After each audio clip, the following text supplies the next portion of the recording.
It was a frosty winter morning in Manhattan. Former U.S. President Donald Trump, ever the iconic figure, sat at a polished wooden table in the cafe area of Trump Tower.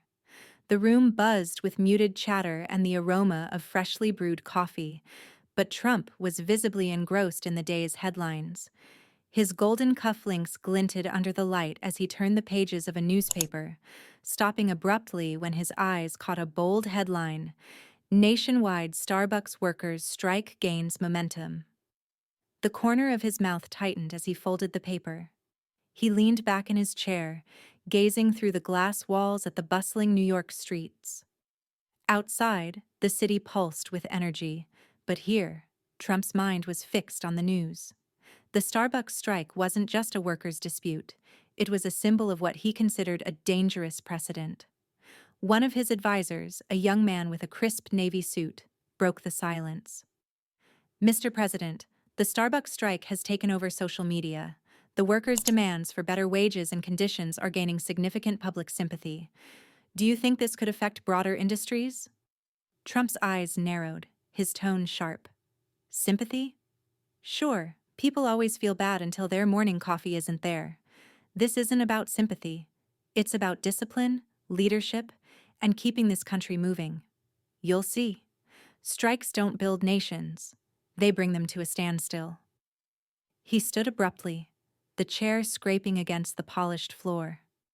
Within minutes, he was addressing a gathered crowd of reporters outside Trump Tower. Cameras clicked furiously as Trump began, his voice resonating through the cold air. Ladies and gentlemen, let me tell you something about America, he started, gesturing with his hand to emphasize his points. We are a country built on hard work, innovation, and determination. The Starbucks strike? It's not about workers' rights. It's about poor leadership from the top.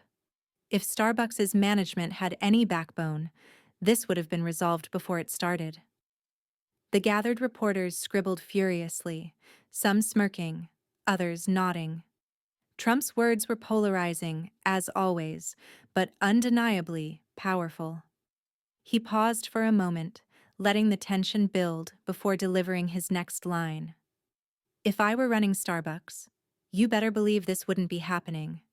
When you're strong, people respect you. When you're weak, they walk all over you. And right now, Starbucks is letting these workers dictate the rules. His statement sent shockwaves through the media. Within hours, social platforms were ablaze with debates. Some supported his stance, praising his no-nonsense approach to business. Others accused him of being out of touch with the struggles of ordinary workers. Meanwhile, in Starbucks locations across the country, striking workers took note of his remarks. That evening, at a rally in Pennsylvania, Trump doubled down. The crowd roared as he strode onto the stage, bathed in the glow of red, white, and blue spotlights. We can't let this kind of chaos spread, he declared, pointing into the crowd. Do you want to wake up tomorrow and find your local diner or factory shut down because of a strike? No. This is America. We solve problems. We don't cause them. Amid the cheers, a protester stood up, holding a sign that read, "Workers deserve justice." Security moved in quickly, but Trump waved them off. Let them stay, he said, leaning into the microphone. You want justice? Justice is a strong economy, jobs for everyone, and businesses that thrive. But you don't get that by shutting down our coffee shops. The crowd erupted again, drowning out the protester. Across the nation, televisions blared with commentary from pundits dissecting his every word. Some marveled at his ability to galvanize his base, while others decried his dismissal of workers' rights. Meanwhile, at the heart of the Starbucks strike, union leaders convened to craft a response. One of them, Sarah Morales, a barista from Chicago, addressed the growing movement. Standing on a makeshift stage outside a Starbucks location, she held a megaphone and spoke to a crowd of hundreds. Donald Trump can criticize us all he wants, she said, her voice firm and unwavering. But we're not just workers, we're people. We have families to feed and bills to pay. This strike isn't about shutting down coffee shops. It's about standing up for dignity and fairness. Her words resonated deeply, sparking a renewed wave of solidarity. As the week unfolded, the strike became more than just a battle over wages.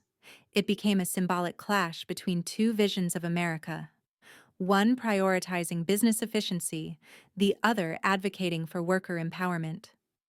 For Trump, the Starbucks strike was a stage to reaffirm his principles and galvanize his supporters. For the striking workers, it was a fight for their future. And for the nation, it was yet another chapter in the ongoing debate about the soul of American capitalism.